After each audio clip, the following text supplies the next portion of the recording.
박상욱입니다.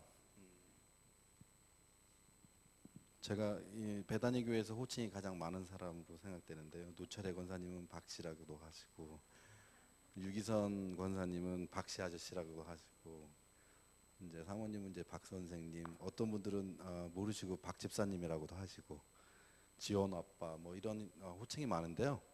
전에는 교회 안에서 형제님, 자매님이라는 호칭이 이렇게 들려지는 게 좀 낯간지럽고 그랬었어요.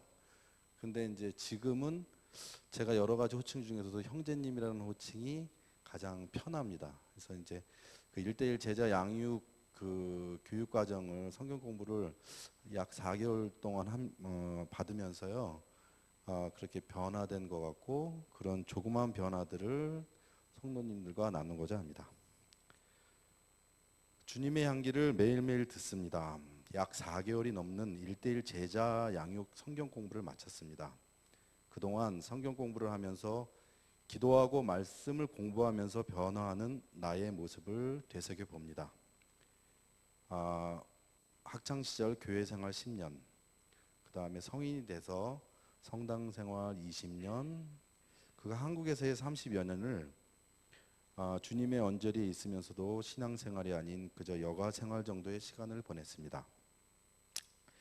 그냥 여가 생활을 했으면 그나마 나았을 텐데 주님을 부정하는 무신론자의 생활을 하며 속으로는 믿음 생활을 하는 형제 자매님들을 의지가 나약한 존재로 치부해버리곤 했습니다. 성경에서는 이런 저의 행동이 주님의 사역을 회방하는 것이라 가르치고 있었습니다. 성경은 그저 두꺼운 또 하나의 교양서적 정도로 생각하며 나쁜 얘기는 없는 좋은 책으로 여기면서 어느 집에나 한 권 정도 있는 책 정도로 생각했습니다. 교회에 새 신자로 나가면 선물로 주어지는 책으로 생각되어지는 검은 표지의 책으로 생각했습니다. 그러나 성경은 하나님의 감동으로 된 것으로 교훈과 책망과 바르게 함과 의로 교육하기에 유익한 말씀이었고 갓난 아이들 같이 순전하고 신령한 젖을 사모하여 우리를 구원에 이르도록 하려 하신 주님의 말씀이었습니다. 인간은 의지가 굳고 바르고 정의롭게 살아야 한다는 나름의 신념으로 열심히 살았습니다. 봉사도 열심히 하면서 좋은 끝은 있다고 하니까 선하게 살면 복을 받을 거라 생각하고 참 열심히 살았다고 생각했습니다. 그래서 그런지 하는 일마다 잘 되고 사업도 번창하며 애들도 잘 커주고 집집마다 있는 소소한 걱정거리 이외에는 큰 걱정 없이 남일 도와주며 오지랖 넓게 살아왔습니다. 그렇게 살아가는 것이 사람 냄새 나게 사는 것이고 의미가 있다고 생각했습니다. 그러나 몇 년 전부터 제 의지와는 상관없이 아니 의지로도 되지 않는 일들이 반복되면서 인생의 나침반이 고장나기 시작했습니다.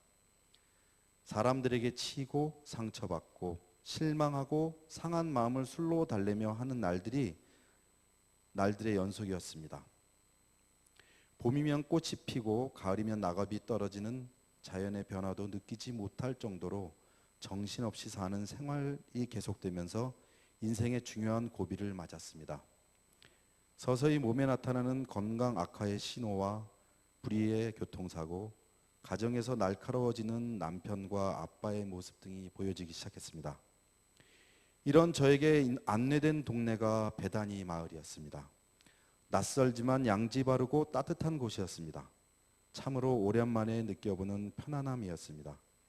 예배를 드리며 기도하며 진심으로 정성을 다해 예배 드려본 적이 없다는 것을 새삼 느꼈고 작년 금요기도회 어느 금요기도회인데 자녀를 위한 기도회에 제가 참석했었습니다. 그때 정말 부끄러웠습니다. 왜냐하면 제 자식들을 위해서 기도해 본 적이 없었다는 것을 그때 처음으로 느꼈습니다. 그리고 눈물을 흘렸습니다. 성경은 어려움과 고난이 있더라도 좌절과 실망하지 말라고 가르쳤습니다. 하나님이 그걸 통해서 예비하신 길로 나오게 하신다는 걸 알았습니다. 그리고 그 시험을 받는 것은 자기 욕심에 끌려 미혹됨이니 욕심이 잉태한즉 죄를 낳고 죄가 장성한즉 사망을 낳는다는 것을 깨달았습니다. 자연스럽게 성경책에 손이 갔고 눈이 갔습니다. 그냥 아무장이나 펴지는 곳을 읽어갔습니다. 말씀의 의미는 머리에 들어오지 않았고 단지 글씨만 들어왔습니다. 말씀에 대한 갈증이 생기기 시작했습니다. 그러던 차에 교회에서 1:1 제자 양육 성경 공부가 있다는 것을 알았습니다. 제자 양육이라는 말에 처음에는 부담스러웠지만 교육을 받으면서 참여하길 잘했다는 생각이 들었습니다. 상식으로도 알고 있는 예수의 죽음과 부활의 의미를 체계적으로 공부하고 나누면서 예수를 영접하게 되었고 구원의 확신을 얻게 되었습니다. 당시에는 나장로님께서 구원을 받았다고 생각하십니까? 라는 질문에 속으로 이거 교육받은 지 얼마 안 됐는데 무슨 구원을 받았다고 대답해야 되나? 그리고 죄를 회개한 지 하루밖에 안 됐는데 무슨 구원을 받았다고 해야 되나? 정말 염치가 없는 거 아닌가? 이런 생각을 했었습니다. 그런데 영접하는 자, 곧 그 이름을 믿는 자들에게는 하나님의 자녀가 되는 권세를 주셨다고 했으니 그냥 믿고 확신을 갖기로 했습니다. 그랬더니 정말 편해졌습니다. 이런 식으로 구원의 확신, 하나님의 속성, 성경, 기도, 교제, 전도, 성령 충만한 삶, 시험을 이기는 삶, 순종하는 삶, 사역하는 삶 등에 대해서 말씀을 공부하고 나누면서 기도하는 속에서 새로워지는 제 자신의 변화를 느꼈습니다. 제일 먼저 변하는 것이 예배에 임하는 자세가 달라지게 됐습니다. 목사님의 설교를 듣는 자세가 달라졌습니다. 모든 일에 감사하게 됐습니다. 삶은 대하는 태도가 담대해졌습니다. 사람한테 실망하지 않게 됐습니다. 오직 변하지 않는 분 주님만을 믿고 따르게 됐습니다. 기도가 일상생활화 됐습니다.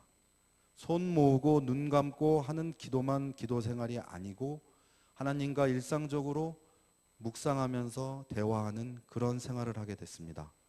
실질적으로 말씀 안에서 생활하려고 노력하게 됐습니다.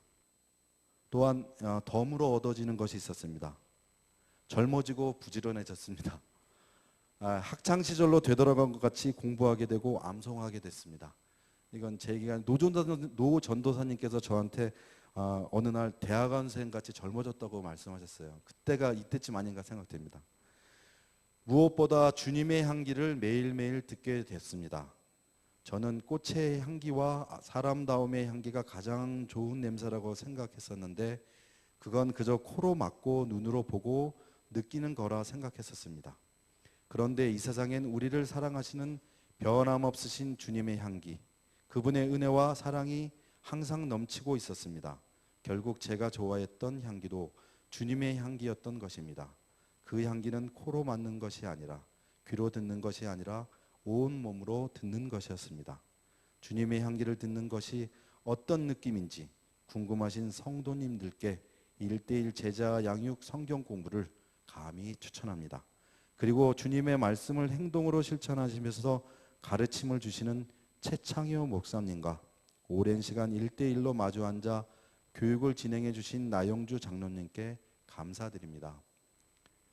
그리고 이 자리를 빌어 베다니 마을로 안내해 주신 최지연 사모님과 정민숙 집사님께 그리고 또 저를 따뜻하게 맞아주신 교회 성도분님들께 감사드립니다. 그리고 주님의 은혜와 사랑을 받고 있다는 걸 깨닫게 됨을 감사드립니다. 모든 영광을 주님께 돌립니다.